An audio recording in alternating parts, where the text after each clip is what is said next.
Alors, comment les gamma-herpès virus façonnent-ils le système immunitaire qu'ils rencontrent? Monsieur le Président, c'est de cette recherche mettant en lumière la façon dont se remodèle l'équilibre entre le système immunitaire et son environnement que va nous entretenir l'orateur suivant. C'est un plaisir pour moi d'introduire le professeur Laurent Gillet, qui est professeur de vaccinologie et dirige une équipe de recherche au sein de l'unité de recherche FARA de l'Université de Liège. Il obtient un diplôme de docteur en médecine vétérinaire en 2001 et puis il réalise un doctorat au sein du laboratoire d'immunologie vaccinologie de l'Université de Liège. Il obtient le doctorat en 2005 sous la direction du professeur Alain van der Plassen. Il a été un aspirant FNRS. Il est allé en postdoctorat à l'Université de Cambridge entre 2005 et 2007 dans le laboratoire du professeur Philip Stevenson. Et puis, il obtient un mandat de chercheur qualifié du FNRS en 2008.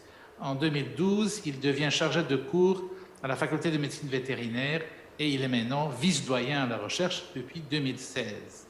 Le thème principal de son laboratoire est de déchiffrer les interactions hôtes pathogènes de point de vue immunitaire. Son groupe a une forte expertise dans l'étude de la biologie de gamma-herpès virus. Et il travaille beaucoup sur le virus d'Epstein-Barr, Kaposi-sarcoma, ces virus sont associés à une série de pathologies allant de la mononucléose infectieuse à des cancers comme le lymphome de Burkitt. Alors, l'équipe de Laurent Gillet cherche à décrypter ces interactions hautement régulées entre les hôtes et les pathogènes afin d'apporter de nouvelles perspectives dans notre compréhension de la persistance et conséquences de certaines infections virales. Merci pour votre présence.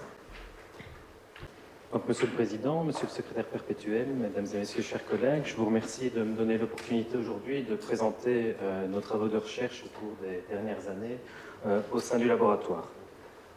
Donc, comme différents laboratoires de par le monde, nous nous intéressons à ce qui détermine la variation de réponse immune entre individus. Alors, si beaucoup d'entre nous ici, nous savons que les bactéries sont beaucoup plus nombreuses que les cellules de notre organisme et déterminent de façon majeure nos réponses immunes, eh bien, je dois vous dire que les virus sont encore beaucoup plus abondants que les bactéries et nous cherchons à savoir comment ces virus impactent le système immunitaire de leur hôte. Alors, nous étudions une sous-famille particulière de virus que sont les gamma-herpès virinés. Alors, ces gamma-herpès virinés, nous les étudions pourquoi? Parce que, comme vous venez de l'introduire, eh bien, il y a deux virus extrêmement prévalents chez l'homme, que sont le virus d'Epstein-Barr et le virus associé au sarcome de Kaposi, dont la prévalence est pour le virus d'Epstein-Barr de plus de 90% et pour le virus associé au sarcome de Kaposi, eh bien, dans certaines régions du monde, jusqu'à 50% des personnes sont infectées. Alors, ces infections sont généralement asymptomatiques et ces virus ensuite s'établissent de manière latente au sein de leur hôte et persistent durant la vie entière. Alors, pourquoi est-ce que ces virus sont principalement étudiés? Eh bien, comme vous l'avez dit, c'est que chez certaines personnes, principalement les personnes immunodéprimées, eh bien, ces virus sont responsables du développement de cancers tels que le lymphome de Burkitt en ce qui concerne le virus de BV. Néanmoins, ce que je vous demande de retenir, c'est que chez la majorité d'entre nous, eh bien, nous sommes majoritairement infectés par ces virus et ces virus se maintiennent à l'état latent pendant la vie entière. Alors, nous n'étudions pas directement ces virus chez l'homme parce que le virus d'Epstein-Barr et le virus associé au sarcome de Kaposi ne se multiplient pas bien in vitro et nous n'avons pas de bons modèles in vivo pour les étudier. Alors, nous étudions un virus qui est homologue chez la souris, qui est l'herpès virus murin 4, qui se réplique très bien in vitro et qui infecte les souris de laboratoire. Alors ici, on peut voir en bas à droite eh bien, une infection d'une souris balbecée par un virus que nous avons construit pour faire exprimer la luciférase.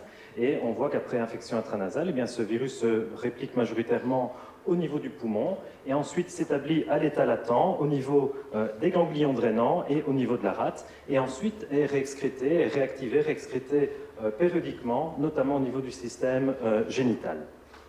Nous avons donc en face de nous des virus qui sont extrêmement prévalents, qui établissent des infections pour la vie entière et qui sont généralement asymptomatiques. Nous avons donc voulu savoir quel était l'impact à long terme du portage de ces virus sur le système immunitaire de leur hôte. Alors, quand nous avons démarré ces ces recherches, nous avons un petit peu fait la revue de la littérature et on peut voir que si on part à partir de cohortes humaines et principalement de cohortes d'enfants, et je vais y revenir dans la suite de l'exposé, eh bien certaines personnes ont montré, certaines études ont montré que l'infection très précoce par le virus d'Epstein-Barr permettait de diminuer les taux circulants en IgE chez ces enfants, suggérant qu'une infection précoce par ces virus permettait de diminuer les réactions allergiques chez ces enfants. Alors c'est très intéressant parce que lorsque l'on regarde eh bien, un petit peu l'épidémiologie de ces virus au sein de nos pays, eh bien, on peut se rendre compte que dans les pays occidentaux, eh bien, l'âge de séroconversion au virus d'Epstein-Barr est en train d'augmenter tout le temps progressivement par rapport à d'autres pays.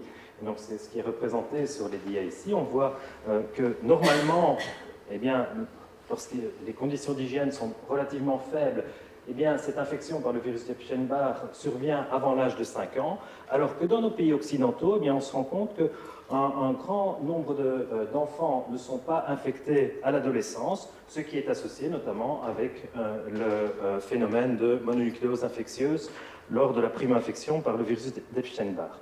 Au même moment, dans nos pays, on voit eh bien, que l'incidence des immunopathologies de type 2, telles que l'asthme allergique, est en augmentation constante. Et donc, nous nous sommes demandé si l'infection précoce par ces gamma-herpès virus pourrait bien protéger du développement ultérieur de l'asthme allergique. Alors, pour étudier cela, c'est le travail de Michael Dourcy et de Bénédicte Makils au sein du laboratoire. Nous avons pris eh bien, des souris de laboratoire que nous avons infectées ou non par l'herpès virus murin 4. Nous avons laissé ce virus s'établir à l'état latent, donc typiquement pendant une période d'1 mois. Et puis, nous avons induit de l'asthme allergique. Alors, il y a des protocoles qui sont bien décrits par l'instillation successive d'extrait d'acariens de maison au niveau intranasal. Donc ici, 3 instillations successives pour arriver à induire un phénomène d'asthme allergique ou d'allergie des voies aériennes chez ces animaux. Alors, si chez des animaux qui ne sont pas infectés, eh bien, on voit le développement de toute la symptomatologie de ces immunopathologies de type 2 au niveau des voies respiratoires, avec par exemple ici on voit l'hyperproduction de mucus et le recrutement massif de cellules inflammatoires, dont un grand nombre d'éosinophiles, eh bien, chez les souris qui étaient préalablement infectées par l'herpès virus murin 4, dans nos conditions de laboratoire, eh bien, on peut se rendre compte que les voies aériennes sont vraiment comme des voies aériennes de souris qui n'auraient pas été induites. Donc on a vraiment une protection à l'encontre du développement de l'asthme allergique. Alors nous avons confirmé ces données par analyse du lavage broncho-alvéolaire et on peut remarquer que si chez des souris non affectées en rouge, eh bien, on voit le recrutement massif d'éosinophiles au niveau des voies aériennes, eh bien, ce recrutement d'éosinophiles ne survient pas lorsque les souris ont été préalablement infectées par l'herpès virus murin 4, confirmant la protection conférée par ce virus. Alors nous avons pris également les cellules des ganglions drainants pour essayer de les restimuler ex vivo. C'est typiquement ce qu'on fait pour caractériser ces réactions de type 2. Et donc on les a restimulées ex vivo, on a regardé les cytokines qui étaient produites et on voit que de manière générale, l'ensemble des cytokines sont produites en moins grande quantité lorsque les souris ont été infectées au préalable. Donc ici la couleur bleue, et principalement les cytokines de type 2. Alors lorsqu'on compare un petit peu nos résultats, lorsqu'on essaie d'analyser nos résultats par rapport à la pathophysiologie ou à la pathogénie de l'asthme allergique, des cellules qui sont particulièrement centrales dans le mécanisme de développement de l'asthme allergique sont les cellules dendritiques, et plus particulièrement des cellules dendritiques que nous appelons CDC2, qui vont capter l'allergène au sein des voies aériennes et l'amener au niveau des ganglions drainants, où ces cellules vont activer les cellules CD4, d'une part pour les activer, d'autre part pour les orienter vers une orientation de type TH2. Alors il y a des modèles bien précis pour étudier la capacité de ces cellules à faire cela, de ces cellules dendritiques à faire cela, et donc c'est ce que nous avons fait.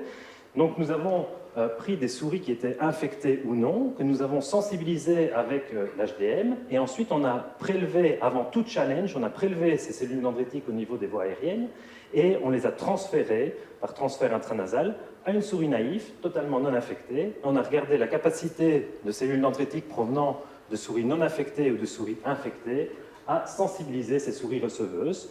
Et cette sensibilisation a été marquée par un challenge avec cette HDM, donc ces extraits d'acariens de maison, et où on a évalué l'éosinophilie par la suite. Alors on peut se rendre compte ici que si des cellules dendritiques provenant d'un animal qui n'a pas été infecté sont tout à fait capables de transférer cette sensibilisation, ce n'est absolument pas le cas à partir de cellules dendritiques provenant d'un animal préalablement infecté. Donc les cellules dendritiques provenant de ces animaux infectés par l'herpès virus murin 4 ne sont plus capables de transférer cette sensibilisation allergique. Okay. Alors quand on essaie un petit peu de comprendre ce qui pouvait se passer directement, on s'est dit mais ça c'est quand même un petit peu bizarre parce que la persistance des cellules dendritiques au niveau du tissu pulmonaire elle est relativement faible et ne correspond pas du tout au temps que nous utilisons pour nos modèles d'asthme allergique. Donc normalement, les cellules dendritiques qui étaient présentes au moment de l'infection ne sont plus du tout celles qui sont présentes au moment du challenge allergique. Donc il y a quelque chose qui ne va pas. Donc on a essayé de comprendre quelles étaient les autres cellules qui pouvaient être impactées et qui pouvaient modifier le phénotype de ces cellules dendritiques.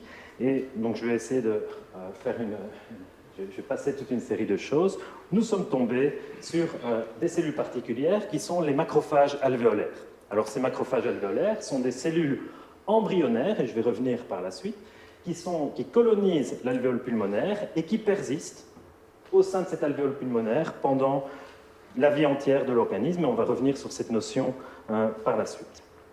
Donc on a regardé un petit peu ces macrophages alvéolaires, et on a regardé la capacité de ces macrophages alvéolaires provenant d'une souris qui était infectée ou non infectée par l'herpès virus murin 4 à conférer une protection à une souris receveuse. Donc on a fait le même modèle finalement que dans le cadre du transfert des cellules dendritiques, sauf qu'ici on a infecté les souris et ensuite on a prélevé directement ces macrophages alvéolaires et on les a transférés à une souris receveuse que nous avons sensibilisée et challengée pour pouvoir voir sa sensibilité au développement de l'allergie au niveau des voies respiratoires.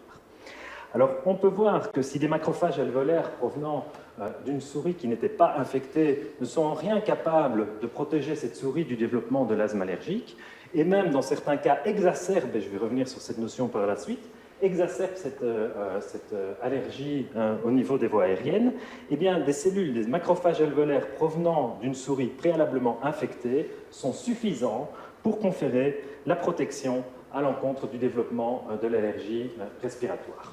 Donc nous avions trouvé la cellule qui persistait au sein des voies aériennes et qui permettait de transférer cette protection.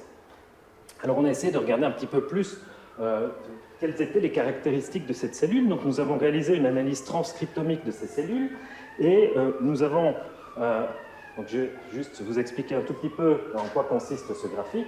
Nous avons comparé différentes voies d'activation de ces cellules. En tout cas, nous avons rassemblé les gènes qui étaient plus ou moins exprimés dans différentes conditions, dans différents pathways qui sont représentés ici. Et l'enrichissement de ces pathways en fonction des conditions est représenté par la couleur qui correspond à la condition, la taille du cercle et l'intensité de la couleur correspondent respectivement au nombre de gènes qui sont impliqués et à l'intensité, à la significativité de ces différences. Okay ? Alors, on peut voir, comme on pouvait s'y attendre, que des macrophages alvéolaires provenant de souris préalablement infectées, représentés en rouge ici, eh bien, ces macrophages alvéolaires, ils ont plutôt une orientation que l'on qualifie généralement de M1 ou de régulatrice, donc ce qui est représenté au-dessus. Elles ont des capacités augmentées de présentation de l'antigène, mais nous avons été très très surpris par le fait que ces cellules, eh bien, elles présentaient une origine, ou en tout cas une signature d'identité monocytaire, signant que ces cellules n'étaient pas des macrophages alvéolaires classiques, comme on peut le voir ici, d'origine embryonnaire, mais elles présentaient une identité monocytaire. Nos résultats suggéraient qu'elles dérivaient des monocytes. C'est très étonnant parce que ces macrophages alvéolaires, plusieurs publications vont montrer qu'ils avaient une origine embryonnaire et que leur différenciation dépendait d'une cytokine qu'on appelle le GM-CSF. Nous avons regardé ça plus en détail. Et donc, on a identifié chez des souris non infectées ou infectées les macrophages alvéolaires et on les a suivis au cours du temps de l'infection. Alors, on peut voir ici que ces macrophages alvéolaires, eh bien, ils disparaissent très très rapidement suite à l'infection. Donc, au bout de 5 jours, il y a une destruction massive des macrophages alvéolaires de la niche alvéolaire. Et au même moment, on observe le recrutement très important de monocytes au sein de ces voies aériennes. Ces monocytes, par ailleurs, eh bien, nous avons montré qu'ils produisent de l'IL-10, et je vais revenir sur ces choses par après. Donc, lors de l'infection par l'herpès virus murin 4, nous avons une destruction des macrophages alvéolaires et nous avons un recrutement massif de monocytes. Nous avons ensuite voulu savoir si ces monocytes étaient capables de persister. Alors, pour cela, nous avons réalisé une expérience un petit peu particulière, utilisant un modèle de souris particulier, des souris que nous avons irradiées en leur protégeant le thorax. Ça nous a permis, d'une part, d'avoir un thorax qui contenait des cellules résidentes, donc qui n'avaient pas été soumis à cette irradiation, et nous avons transféré à ces souris où le thorax avait été préservé, donc les macrophages alvéolaires avaient été préservés, nous avons transféré des cellules de moelle osseuse d'un génotype différent, de façon à pouvoir avoir une souris qui nous permettrait de traquer au cours de l'infection l'origine soit embryonnaire en bleu ou monocytaire en rouge de ces macrophages alvéolaires au cours du temps. Alors, ces macrophages alvéolaires, nous avons pu les différencier ici avec l'origine monocytaire qui est représentée ici et l'origine résidente embryonnaire qui est représentée ici. Et les résultats que nous avons obtenus nous ont montré qu'au cours de l'infection, comme nous l'avions montré auparavant, eh bien, on a une destruction de ces macrophages d'origine embryonnaire et un remplacement progressif de ces macrophages embryonnaires, un recrutement progressif de ces macrophages embryonnaires par un remplacement de ces macrophages embryonnaires par des cellules d'origine monocytaire représentées ici en rose. Donc l'ensemble de ces données nous permettent de résumer cela dans le schéma suivant. Lors de l'infection par l'herpès virus murin 4, on a une destruction de la niche alvéolaire, destruction qui est également observée dans d'autres infections, un recrutement de monocytes à partir de la moelle osseuse. Ces monocytes présentent des propriétés régulatrices et ces monocytes vont venir s'établir au sein de la niche alvéolaire et vont ensuite avoir des propriétés régulatrices sur la fonction des cellules dendritiques qui ne vont plus être capables de conférer la sensibilisation à l'encontre des allergènes respiratoires.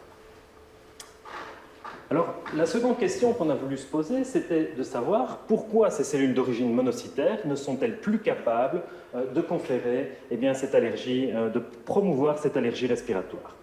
Alors, les cellules que nous avons sur lesquelles nous nous sommes focalisés sont les cellules ILC2 et c'est le travail de Pauline Loos et de Bénédicte ici qui a agi vraiment en co-supervision avec moi pour l'entièreté de ce travail.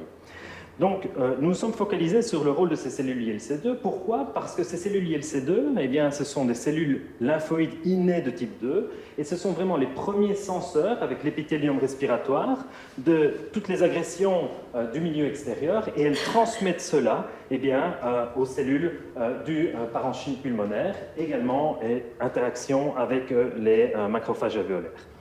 Donc, nous nous sommes demandé si les ILC2 pourraient être impliqués dans cette protection conférée par l'herpès virus murin 4.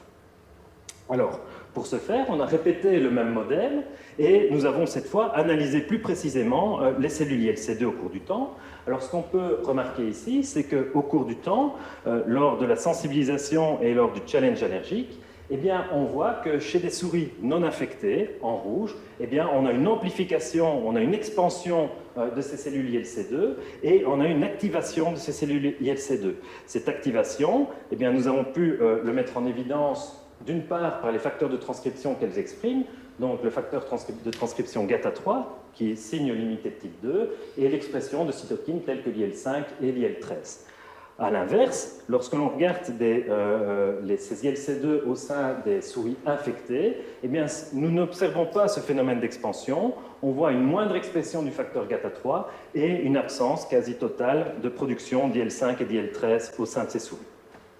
Alors on était un petit peu plus en détail dans la caractérisation de ces cellules ILC2. Donc on a fait une expérience de single cell transcriptomique pour réellement regarder au sein de ces cellules quels étaient les gènes qui étaient différentiellement exprimés. Et on peut remarquer que lors de la sensibilisation allergique ici par rapport à la condition non sensibilisée ici, on a une activation de ces ILC2 et une expression principalement de gènes associés à l'immunité de type 2 qui n'est absolument pas observée lorsque ces cellules proviennent d'une souris préalablement infectée par l'herpès virus murin 4. Alors on a essayé de résumer ces données de la même façon par l'expérience de Bubblegum ou la représentation Bubblegum représentée ici.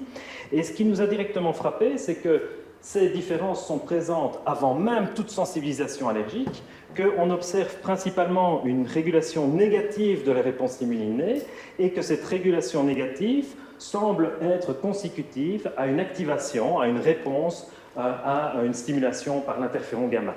Donc il semblerait qu'un interféron gamma qui est synthétisé en grande quantité de manière très prolongée suite à ces infections virales va venir inactiver le phénotype de ces cellules ILC2 et que ça survient très tôt post-infection. Donc on s'est demandé si ces modifications étaient concomitantes à la transformation des monocytes en macrophages alvéolaires. Donc on a réétudié ces deux types de cellules en même temps à des temps précoces post-infection. Donc on voit que les modifications au niveau des ILC2, je ne vais pas les redétailler, elles sont conservées, elles sont similaires au cours du temps pour les différents jours post-infection. Et nous avons reconfirmé que les monocytes qui sont recrutés se différencient bien en macrophages alvéolaires, comme c'est représenté ici par cette représentation vélocito.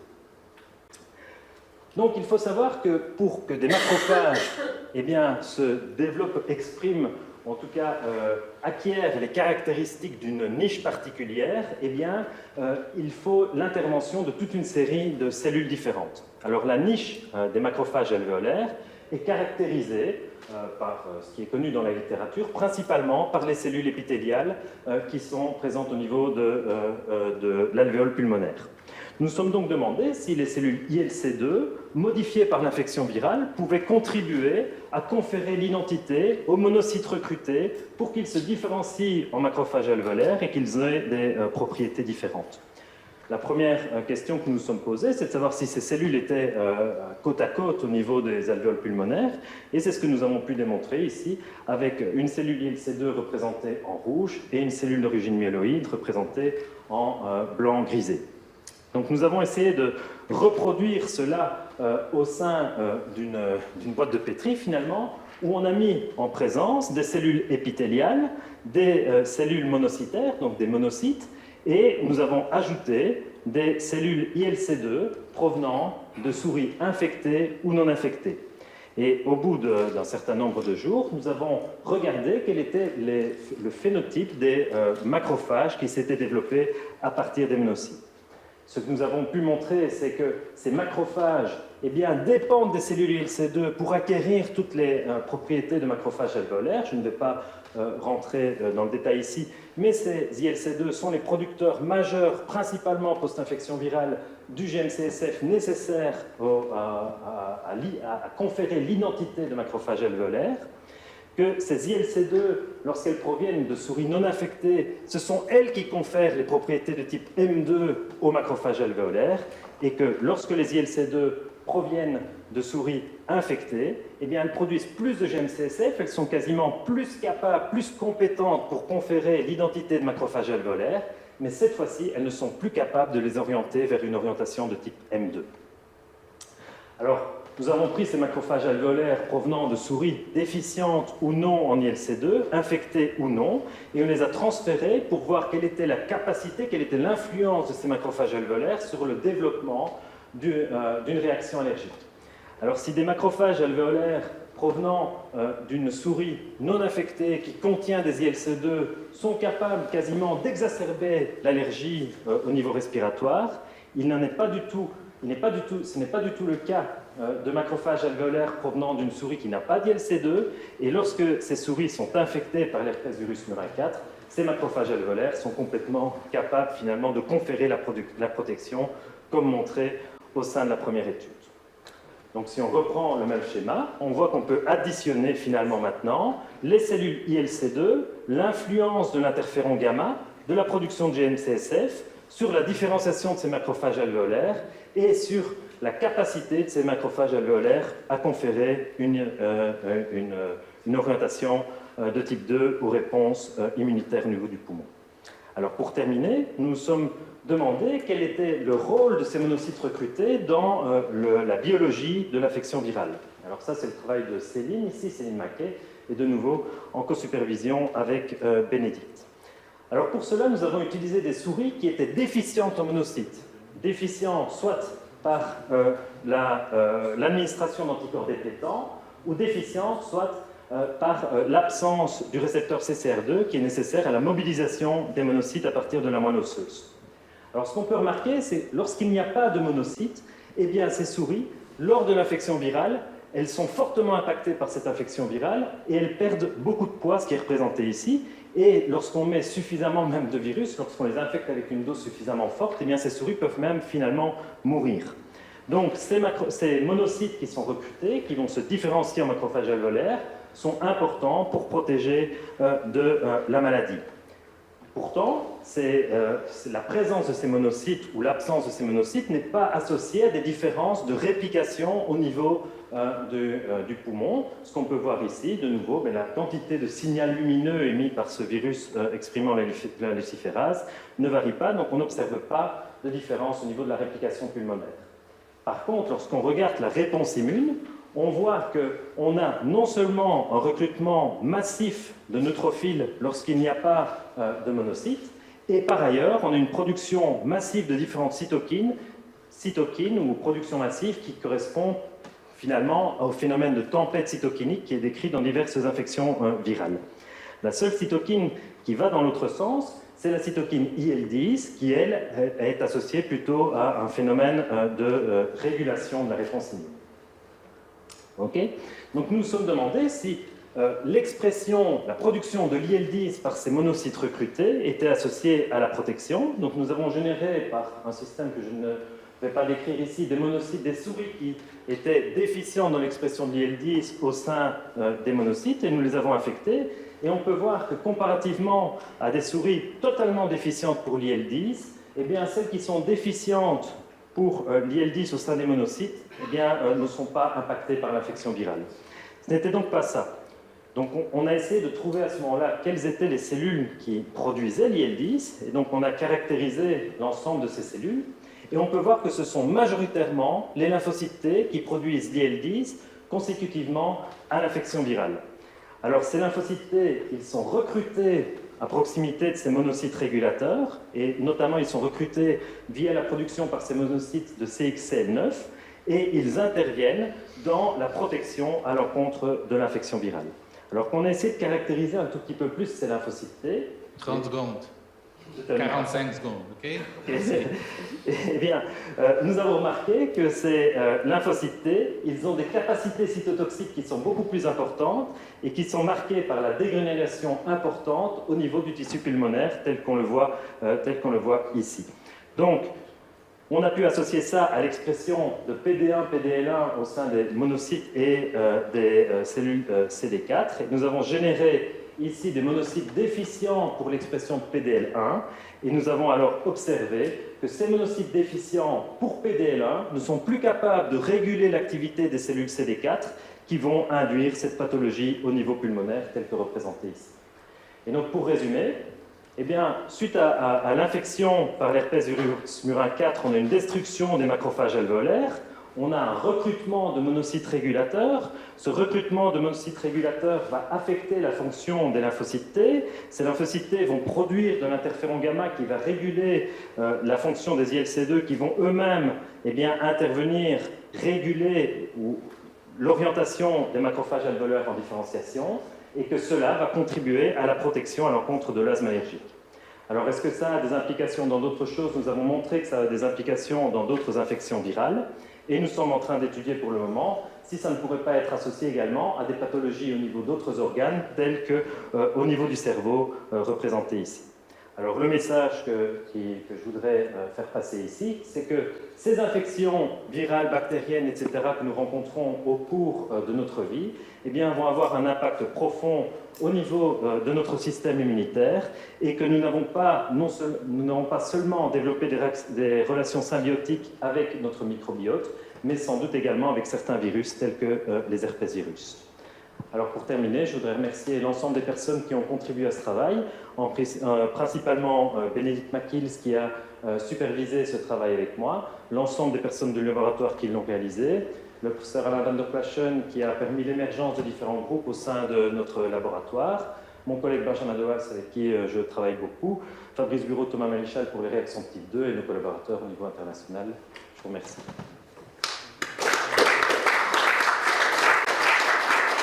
Merci beaucoup pour cette lecture qui nous montre que parfois des virus ont des effets inattendus. Question dans la salle, professeur Couli. Merci beaucoup, c'est très intéressant. J'ai deux questions. Un élément crucial dans Ton modèle, c'est que quand tu infectes tes souris, les macrophages résidents alvéolaires, ils disparaissent. Ils sont infectés, c'est un cycle lytique. Donc, une partie, on a essayé de répondre à ça, de savoir pourquoi ces macrophages alvéolaires disparaissaient. Donc, une partie de ces macrophages alvéolaires sont infectés. Donc, on retrouve le virus. Donc, on a utilisé un virus qui exprimait la protéine GFP pour identifier s'ils étaient infectés ou non. Donc, une partie sont infectés, mais pas la totalité. Donc, il y a un phénomène de macrophage disappearance qui apparaît sans doute que l'inflammation au niveau de l'alvéole pulmonaire contribue également à la mortalité de ces macrophages. Et c'est particulièrement intéressant comme question parce qu'on se demande si le type de mort de ces macrophages alvéolaires ne va pas déterminer finalement toute la cascade de signalisation, finalement ne va pas impacter l'orientation des monocytes au niveau de la moelle et que dès le départ, en fait, tout est déterminé pour pouvoir avoir des monocytes régulateurs in fine. Ok, donc jusque-là c'était simple, mais ça va se compliquer un tout petit peu, quoi. Oui, c'est typiquement, c'est vraiment... Pour EBV, hein, qui est le fantasme des immunologistes dans beaucoup de trucs, tu as montré ce papier pour la sclérose en plaques récent.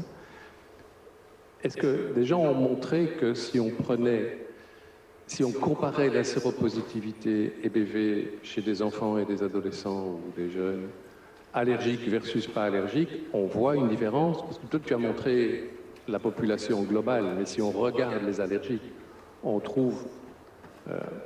ça, je pense ou bien ça, c'est trop simple et personne n'a jamais regardé ça. Non, je pense que c'est fort intéressant. Le truc, c'est que finalement, ces infections surviennent, c'est une séquence. Donc, il se peut... C'est bien, mais au moment où les allergologues ont un mot, bon, il faut une prise de sang, ils prennent du plasma ou du sérum pour mesurer des IgE, et ça rate pas. Il doit y avoir des sérothèques sur lesquels on pourrait faire une séropositivité EBV, et puis des contrôles, ça existe. Donc, ça serait quand même faisable. Pour savoir si ça tient vraiment la route. En ce qui concerne les IgE et la séropositivité EBV, c'est ce qui a été montré dans l'accord au niveau suédois. Donc ça, il y a des données épidémiologiques pour ça. Maintenant, en ce qui concerne les enfants réellement asthmatiques, là, on est dans une population plus spécifique et je ne connais pas de cohorte qui est vraiment adressée ça en détail. Oui, Thomas Michels, oui.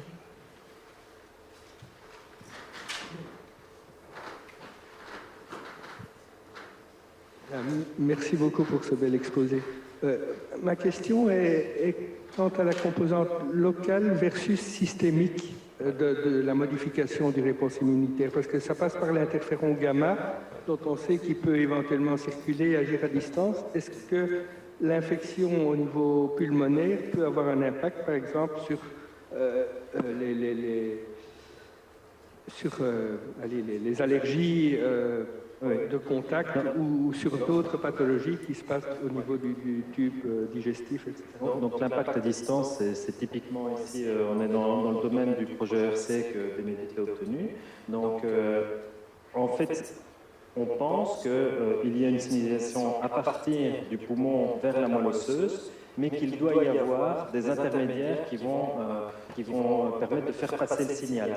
Alors ça a été connu dans d'autres cas d'infection où on a finalement au niveau de la moelle osseuse des cellules qui agissent comme sentinelles, qui détectent des molécules circulantes, et là c'était l'IL-12 en l'occurrence, et qui resynthétisent un médiateur de proximité au niveau de la moelle osseuse pour impacter la réponse immune. Et typiquement, l'influence sur d'autres pathologies au niveau d'autres organes, c'est ce qu'on regarde, notamment dans des modèles de colique ulcérative, mais également au niveau de modèles de sclérose en plaques, donc le modèle d'encéphalomyélite auto-immune expérimentale.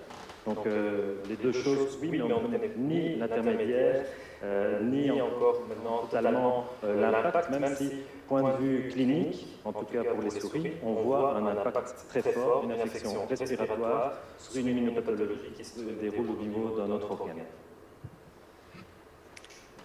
Merci beaucoup pour votre exposé. J'avais un commentaire et une question. Un commentaire d'abord sur le fait que c'est toujours très difficile de faire des transpositions vers l'homme avec des modèles animaux en allergologie parce que, comme vous l'avez dit, vous les avez injectés et que l'homme a cette particularité, comme les grands primates, de devenir allergique parce qu'il est en contact muqueux ou cutané, et donc c'est vraiment quelque chose d'extrêmement difficile. Maintenant, peut-être vous pourriez commenter par rapport à ça, mais la deuxième question que je voulais vous poser, vous avez étudié le DRP1. Est-ce que vous avez aussi des modèles dans votre laboratoire par rapport à d'autres allergènes, puisque souvent les souris, on les rend par exemple allergiques à l'ovalbumine? Donc, premièrement, je me suis mal exprimé en ce qui concerne l'exposition aux allergènes. Donc, on les administre par voie muqueuse dans nos modèles. Donc, ce n'est pas un modèle injectable, on les administre en intranasal. Ça, c'est la première chose. Deuxième chose, on a le même phénomène qui se passe lorsqu'on utilise un modèle d'allergie induite par l'ovalbumine, qui là, c'est un modèle injectable. Donc ça, c'est tout à fait vrai. Et en ce qui concerne la première partie de votre question, la relevance de ces modèles par rapport à ce qui se passe chez l'homme, je suis tout à fait conscient que ces modèles sont des modèles souris. Maintenant, ils permettent de mettre en évidence des interactions entre des types cellulaires qui peuvent avoir lieu. Alors, est-ce qu'elles ont lieu au niveau du poumon, est-ce qu'elles ont lieu au niveau de la muqueuse nasale? Ça, je n'en sais rien. Peut-être chez l'homme, c'est totalement autre part que ça se passe. Mais en tout cas, nous, ce qu'on montre, c'est que ces interactions peuvent avoir lieu et on essaye de les impacter en modifiant un type cellulaire, une protéine, et voir quelle est la cascade bien maîtrisée au niveau de la souris. Mais totalement d'accord avec votre remarque. Le monde digital nous attend. Deux pieds fermes, Monsieur le Président. Alors, une première question d'Isabelle Donnet, à qui on va donner tout de suite la parole. Professeur Donnet. Oui, bonjour, vous m'entendez? Tout à fait. D'abord, je voudrais féliciter Laurent pour cette très très belle présentation extrêmement intéressante. Moi, j'avais une question, évidemment, ce n'est pas du tout ma spécialité, mais on a pas mal parlé dans la presse de liens potentiels entre la maladie, donc le virus Epstein-Barr et le développement de maladies neurodégénératives comme la maladie d'Alzheimer. Alors, pour l'instant, il me semble que c'était surtout des corrélations qui ont été faites. Est-ce qu'on a une idée du fait qu'il y aurait un lien de cause à effet ou est-ce que tu aurais une hypothèse de mécanisme potentiel liant ces deux facteurs, ces deux maladies? Donc, en ce qui concerne la maladie d'Alzheimer, à ma connaissance, il n'y a pas d'association formellement établie. Par contre, en ce qui concerne d'autres maladies neurodégénératives comme la sclérose en plaques, là, maintenant, il y a des associations qui sont clairement établies, dont notamment le dernier papier en date ici en Science en 2022. Alors, pourquoi est-ce que ce papier a été publié dans Science alors que cette hypothèse était déjà présente depuis de nombreuses années? C'est que là, ils ont étudié une cohorte de jeunes soldats américains récoltés ou rassemblés pendant plus de 20 années et ils ont regardé spontanément l'état de séropositivité à l'encontre de l'EBV au cours du temps et le développement de la sclérose en plaques. Et ils ont pu remarquer que toutes les personnes qui ont développé la sclérose en plaques ont été préalablement infectées par le virus EBV. Par contre, chez celles qui n'étaient pas infectées, ils n'ont pas vu de développement de la sclérose en plaques, signant que même si la prévalence de ce virus au sein de la population était de 90%, c'était une condition préalable à tout développement de sclérose en plaques. Donc là, l'association est formelle. Maintenant, en ce qui concerne le mécanisme n'est pas connu. Et le problème, c'est qu'il n'y a pas de bon modèle d'étude autre que le modèle humain pour vraiment aller moléculairement étudier ce développement de la sclérose en plaques. En tout cas, ces modèles sont assez difficiles. Alors, il y a le modèle d'encéphalomyélopathie auto-immune chez la souris. Donc, c'est celui-là qu'on étudie. Et dans ce modèle-là, eh bien, les monocytes sont indispensables au développement de la pathologie. Et deuxièmement, il y a d'une part les lymphocytes B, d'autre part les cellules T qui interviennent dans les mécanismes vraiment pathologiques. Donc, pour le moment, on n'a pas d'explication mécanistique de l'association avérée entre l'infection par le BV et le développement de la sclérose en plaques. Mais on travaille là-dessus, on a des résultats intéressants chez la souris, mais de nouveau, ce sont des modèles souris, et donc en quoi sont-ils traduisible pour ce qui se passe chez l'homme. Mais on y travaille pour le moment. Merci pour ta réponse. Pour ce qui concerne le lien avec la maladie d'Alzheimer, il y a eu un autre article, notamment en 2021, concernant ce lien potentiel. Hein. Donc, je pense qu'il y a quand même des pistes, mais non, effectivement, c'est encore une autre histoire. Merci en tout cas pour ta réponse. Merci Isabelle Denet. Alors une autre question de du professeur Vincent Guénen que je vais vous lire moi-même. Il vous remercie pour cette présentation très claire et il vous demande si vous pensez que certains neuropeptides pourraient influencer l'activité des macrophages alvéolaires. Oui, donc ça c'est tout à fait... Donc nous n'en avons pas identifié.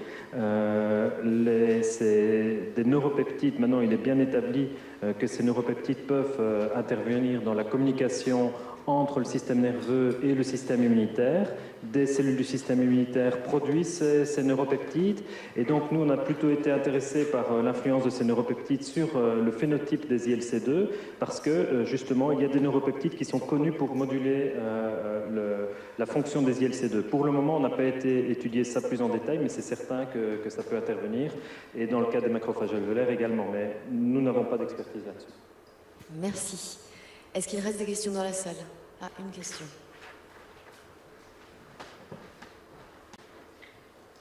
Merci Laurent pour ce bel exposé. J'avais une question, en fait, je comprends bien que l'étude de la séroprévalence et de l'âge moyen, par exemple, à la séroversion est intéressant, mais très coûteux et nécessite beaucoup d'efforts. Dans le cadre de l'ESB, on avait développé un autre concept qui était l'âge à la détection des cas. Est-ce qu'il n'y a pas moyen de trouver, par exemple, un herpès pour lequel il y a des rapportages au niveau Sanciano ou quelque chose comme ça, et le mettre en relation avec les cas d'asthme, en fait, parce que l'incubation étant bien connue, selon moi, il y aurait moyen de faire un modèle mécanistique. Oui, tout à fait. Bon, maintenant, un herpès n'est pas l'autre, donc ça... à ma connaissance, il n'y a pas de détection systématique de ces infections par les gamma-herpès virus. Chez l'homme, à mon avis, c'est plutôt fortuit le fait qu'on fasse une sérologie ou pas, hein, lorsqu'il y a des... Et donc, je n'ai pas connaissance de données de ce type-là de manière qui serait suffisamment fiable pour pouvoir faire une étude chez l'homme en Belgique. Maintenant, les données épidémiologiques, elles ont été rassemblées dans d'autres cohortes, et il y a d'autres cohortes, notamment chez les très jeunes enfants, qui étudient justement les déterminants du développement de ces maladies allergiques. Notamment, il y a des cohortes en Australie où ils prennent les enfants vraiment très très tôt, et alors ils vont regarder ça au cours du temps. Donc là, il y aurait moyen de retourner dans ces cohortes-là pour étudier ça. Mais un herpès n'est pas l'autre, donc je pense qu'il faut vraiment se cibler sur certains herpès. Certainement, l'HCNV serait également un herpès qu'il faudrait regarder dans ce cadre-là. Mais voilà. Merci professeur, merci à tous.